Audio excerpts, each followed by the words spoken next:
Thor God of thunder एक ऐसा hero जिसने अपनी माँ को खो दिया, अपने पिता को खो दिया और 3 बार अपने भाई की मौत देखी। साथ ही में अपने एक खास दोस्त को मरते हुए देखा और अपने नजर के सामने एस्गार्ड को बर्बाद होते हुए देखा, पर वो फिर भी लड़ा, उसने हिम्मत नहीं हारी। तो आज की इस वीडियो में हम थॉर के असली भगवान बनने की पूरी कहानी जानेंगे। वीडियो को अंत तक जरूर देखना।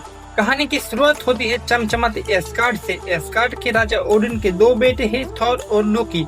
थॉर बहादुर है, ताकतवर है, लेकिन साथ ही में वो बेहद घमंडी और नासमझ है। जब फ्रोस्ट जायंट एस्गार्ड में घुसपैठ करते हैं तो थॉर कहता है कि हमें उन पर हमला करना चाहिए, लेकिन ओडिन मना करता है। फिर भी थॉर अपने दोस्तों के साथ मिलकर ह्यूटनहाइम पर हमला कर देता है। ओडिन को थॉर की इस हरकत पर बहुत गुस्सा आता है। वो थॉर की शक्तियाँ छीन लेते हैं। उनके हथौड़े मिनट पर एक श्राप देते हैं कि जो कोई भी इसके काबिल होगा वही थॉर के हैमर को उठा पाएगा, और थॉर को बिना शक्तियों की पृथ्वी पर फेंक देते हैं। पृथ्वी पर आकर थॉर को अपनी औकात पता चलती है। वो अपने हैमर को उठाने चाहता है, पर वो उसे हिला नहीं पाता, क्योंकि थॉर अब कोई देवता नहीं है, वो एक आम इंसान बन जाता है। जब थॉर जैन फोस्टर से मिलता है तो उसे जैन से प्यार हो जाता है। वो इंसानों की परवाह करना सीखता है।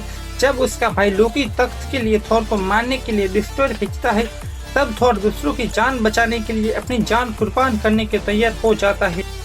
यही वो पल था जब वो वर्दी बनता है।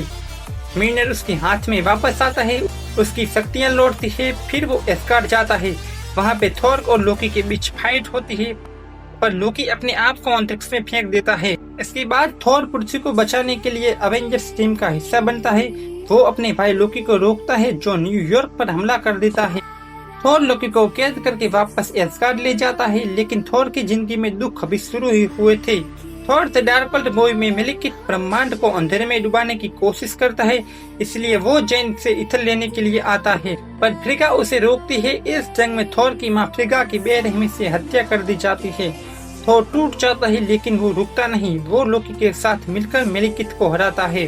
अब आता है थॉर की जिंदगी का सबसे बड़ा turning point, Thor the Ragnarok. Thor को पता चलता है कि ओडिन पृथ्वी पर है। जैसे ही वो ओडिन को लेने के लिए जाता है, पर ओडिन कहता है कि तुम्हारी माँ मुझे बुला रही है, इसलिए मुझे जाना होगा। वो थॉर को छोड़ के चले जाते हैं। पिता की मौत का गम अभी खत्म नहीं हुआ था कि तभी उसकी बड़ी बहन हेला सामने आती है। हेला एक ही झटके में थॉर की हथौड़ी मिनट के टुकड़े टुकड़े कर देती है और थॉर को शकर ग्रह पर फेंक देती है, जहाँ उसके बाल काट दिए जाते हैं और थॉर से दंगल लड़वाया जाता है। यहाँ उसकी मुलाकात हल्क और वाल्करी से होती है। थॉर को समझ आ जाता है कि उसकी असली ताकत हथौड़े में नहीं बल्कि उसके अंदर है। वो अपनी बिजली की शक्तियों को जगाता है। वो वापस एस्गार्ड लौटता है, हेला से लड़ता है, पर हेला उससे बहुत ही ज्यादा ताकतवर थी। वो उसे हरा नहीं पाता, इसलिए वो शटर को आजाद कर देता है। शटर हेला को तो मार देता है, पर वो एस्गार्ड को तबाह कर देता है। वो अपनी एक आंख खो देता है और अपनी प्रजा को लेकर स्पेसशिप में निकल पड़ता है। अब वो एस्गार्ड का राजा बन चुका है।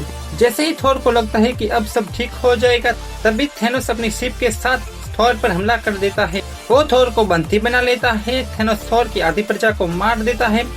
थॉर की आंखों के सामने ही उसके सबसे अच्छे दोस्त हेमडाल और उसके भाई लोकी को बेरहमी से मार दिया जाता है, और थॉर उसकी लाश पर सर रख के रोता है। थॉर के पास अब कुछ नहीं बचा, ना माता पिता, ना भाई बहन, ना ही दोस्त और ना ही उसका घर। लेकिन थॉर हार नहीं मानता। वो रॉकेट और ग्रुट के साथ निराविलियर जाता है। वो अपनी जी जान की बाजी लगाकर वहाँ एक हथियार बनाता है, जो होता है स्टॉर्म ब्रेकर। और फिर आता है सिनेमा इतिहास का सबसे आइकॉनिक सीन। जब पृथ्वी पर एवेंजर्स थेनोस की सेना से हार रहे हैं, तभी आसमान से बिजली कड़कती है और थॉर की एंट्री होती है।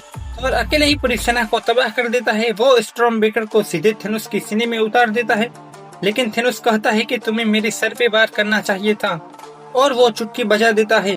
इस चुटकी के साथ यूनिवर्स की आधी आबादी डस्ट में कन्वर्ट होना शुरू हो जाती है। थॉर अंदर से पूरी तरह मर जाता है, क्योंकि वो थेनोस को रोकने में नाकामयाब रहा। इन्फिनिटी वॉर की नाकामयाबी से वो डिप्रेशन में चला जाता है। वो थेनोस का सर तो काट देता है, लेकिन उससे मरा हुआ कोई वापस नहीं आता। अगले 5 सालों में थॉर बियर पीने वाला और खुद से नफरत करने वाला इंसान बन जाता है। वो न्यू एस्गार्ड में अपने आप को एक कमरे में बंद कर लेता है। लेकिन जब अवेंजर्स टाइम ट्रेवल का प्लान लेकर आते हैं, तो थॉर को एक आखिरी मौका मिलता है। वो पास्ट में जाकर अपनी माँ फ्रिगा से मिलता है। माँ का प्यार और सलाह उसे याद दिलाती है कि वो आज भी योग्य है, और मिनर उसके हाथ में वापस आता है। एंड गेम की आखिरी लड़ाई में थॉर अपने पूरे फॉर्म में लौटता है। मिनर और स्टॉर्मब्रेकर दोनों वेपन के साथ वो थोनस पर कहर बन के टूटता है। टोनी स्टार्क की कुर्बानी के बाद दुनिया बच जाती है। थॉर एस्गार्ड का राजपाट वाल्करी को सौंप देता है और खुद की तलाश में गार्डियन ऑफ द गैलेक्सी की टीम के साथ अंतरिक्ष में निकल पड़ता है। थॉर की कहानी का आखिरी अध्याय आता है थॉर लव थंडर में। थॉर फिर से फिट होता है।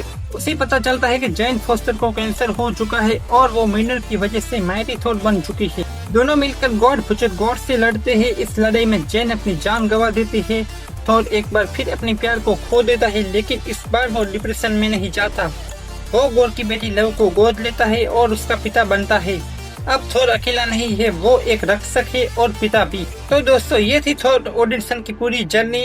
एक ऐसा कैरेक्टर जिसने मार्वल में सबसे ज्यादा नुकसान झेला, लेकिन हर बार वो और मजबूत होकर उभरा।